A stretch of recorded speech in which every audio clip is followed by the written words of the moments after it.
And now let's see what happens if in this position black plays d5, kind of plays in Queen's Gambit style. Of course, we can get to this same position also if black immediately on move 1 responds with d5, and then we play knight f3, knight f6, bishop f4, and e6. Would result exactly the same. Okay, so after bishop f4, d5, we would normally do our normal setup and the pawn triangle, very safe, knight c6, and knight d2. In our sample games in chapter 1 and 2, we saw the dangers that black is facing if the bishop goes to e7 and black plays passively. A better approach for black is to play bishop d6. Now, in general, it favors white to exchange the dark squared bishops. Because of the pawn structure, we can see these pawns are blocking the mobility of black's bishop on c8. However, the catch is, if white now quickly trades on d6, then after queen takes back, black will be able to prepare e5 push of the pawns quickly and release that bishop from the restricted area and have a very active position actually and a space advantage in the center of the board. In this position also was tried knight e5 by Anish Giri in the 2016 Tatar Steel tournament, but women's world champion Hu Yifan successfully defended after queen c7. Therefore, my recommendation is to play bishop g3. So the idea is that now if black would trade the bishops, white would take back with the h pawn and open the h file, and actually the rook, without making a single move on h1, would create some kind of threats for black after bishop developing to d3, and black would have difficulties castling safely to the king side. So, going back to this position, bishop g3, black here typically does one of two things, either castles simply or plays queen e7. Let's look at that first. The idea is, clearly, to push the pawn e6 to e5. That would be an achievement for black. That's why, if white is trying to play for an advantage, the best try is to play knight e5, blocking that plan. Of course, black can never take with the knight in such cases, because white would recapture with a fork right away. But black can choose from ignoring it and castling, or taking with the bishop. That's a reasonable option. Pawn takes back, and knight d7. Black is going after white's pawn on e5. Now white has a number of reasonable moves. My best recommendation probably would be to play f4. Another alternative would be to pin the knight with bishop b5, and therefore the pawn is saved. And then with the idea to take black's knight on c6, doubling up the pawns there, and play that way. But probably more ambitious is actually playing f4. Now black has again a number of different approaches. One is, for example, if black plays f5, trying to close up the position, then white can play with knight f3, and if black castles, bishop h4, and then eventually develop bishop e2 and castle. If after knight f3, black plays h6 as one of the games continued, then white can try to play knight h4, taking advantage the weakened square on g6, and after knight f8 follow it up with bishop e2 and ideas of bishop h5. Going back to the position of f4, black has a number of other options. If black castles, white would resume with bishop d3.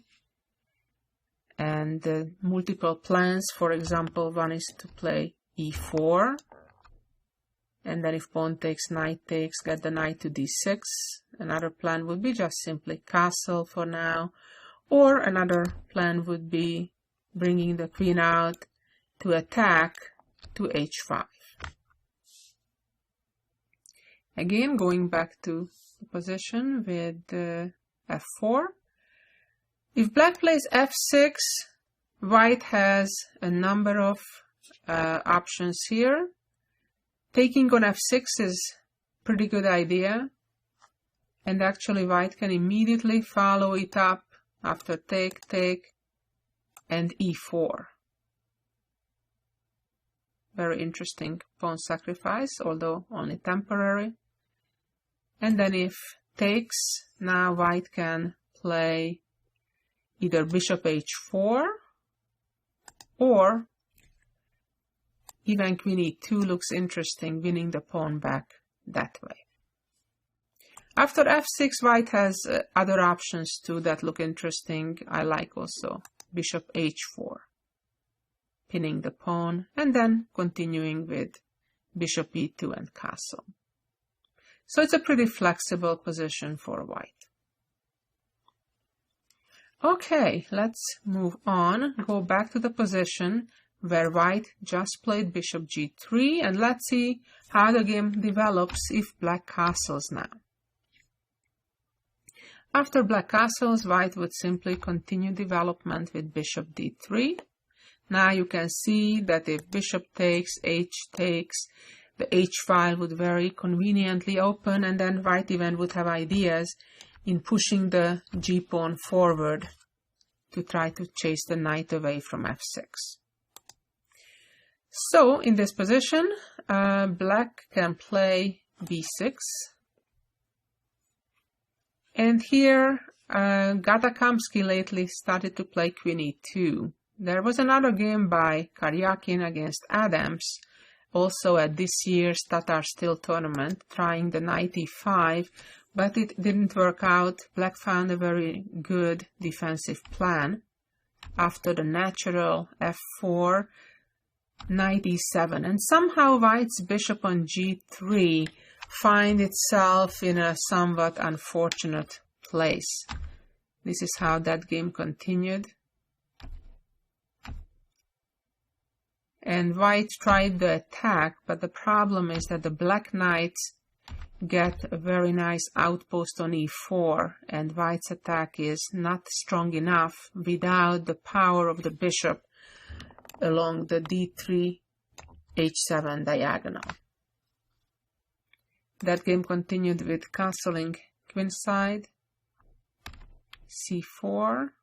Now white should have taken on e4, but moved back to c2, came b5, queen h3, b4.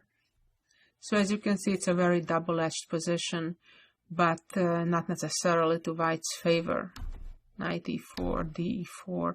It is important to also understand what your opponent's counterplay may be if you don't play precisely. Bishop e1, bishop d5, rook g1, which is a mistake, too slow.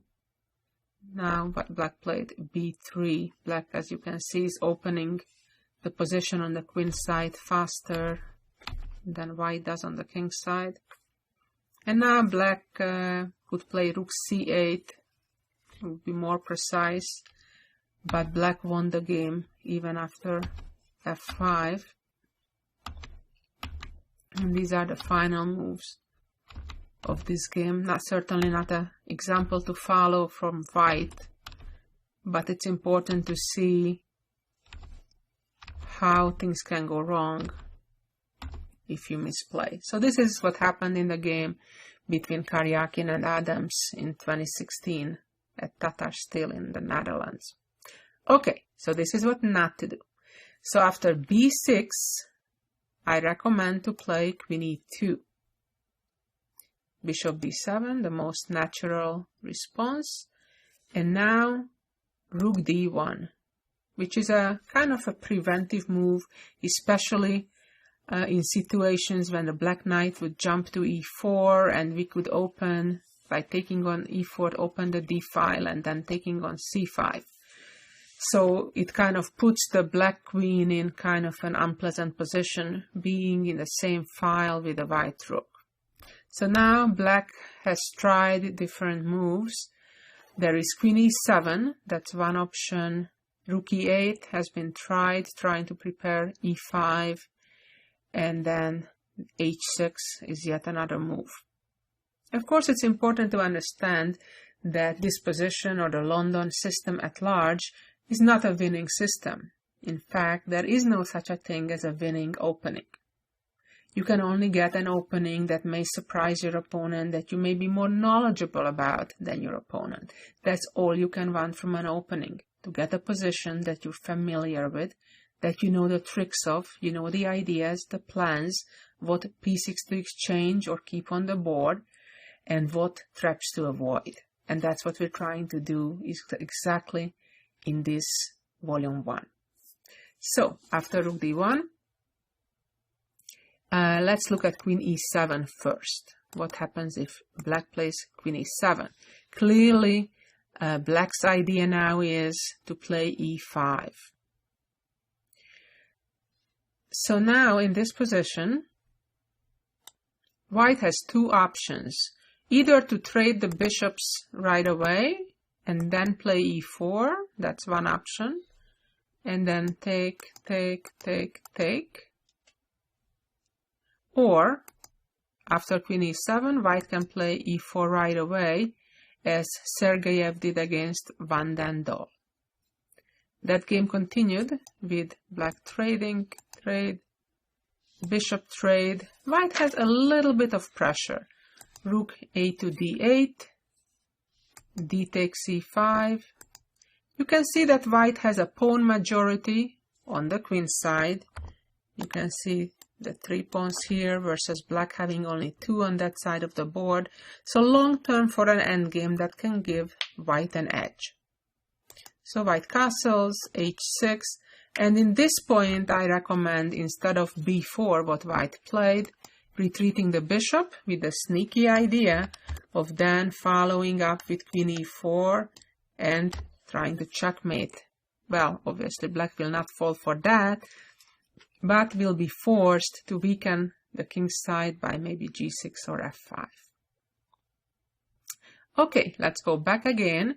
Here we are after the position of rook d1 on move 10. Another option that black plays is rook e8, as I mentioned earlier, preparing e5. And here comes Gatakamsky's famous game, where he played here e4. Again, the idea is that if black takes, white takes back, takes, and now bishop takes with a very pleasant position for white. So in this position, black Goganov, who was Gatakamsky's opponent, being obviously afraid of the upcoming fork with e5, retreated the bishop to e7. And now the position kind of transposed to a French defense type of position, pawn structure that we often see arising from a French defense advanced variation. I like white's position here because white's position is more active, white has space advantage, and pretty much clear play on the king side.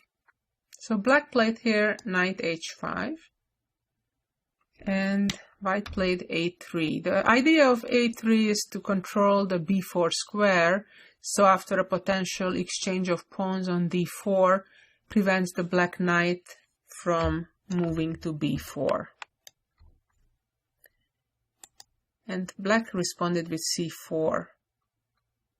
I'm generally happy when black in similar positions closes the center, because it provides a bit less counterplay for black, and that bishop on b7 becomes even less usable than before.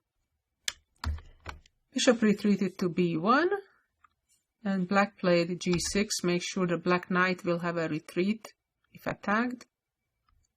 As you can see, white has not castled yet, and in fact will not castle until the very end of the game. In fact, the very last move of the game will be castling. Why? Because the middle of the board, the center, is completely closed up and the king is in no danger whatsoever. In fact, given that the black knight may take on g3 at any point, white wants to make sure that after the h-pawn recaptures, the rook is there on the h-file to immediately assist in the attack. So white played knight f1, black continued b5, the only reasonable counterplay, trying to play a5 and then b4, knight e3 and a5, knight g4 and b4. And now white could play knight h6 check first, perhaps even more accurate, but also queen e3 is good. Pawn takes, and black is trying to bring the rook to the open file. It looks scary, of course, to capture on a3 and moving away even that defending piece. Again, white could continue with knight h6. Pretty good. Gatakamsky played bishop f4, bishop c8, bishop g5. Not all these moves are precise for white necessarily, but it shows you the general ideas on how to play this position. Here, white could have checked on h6 and then trapped the knight with g4, h4, not the most accurate.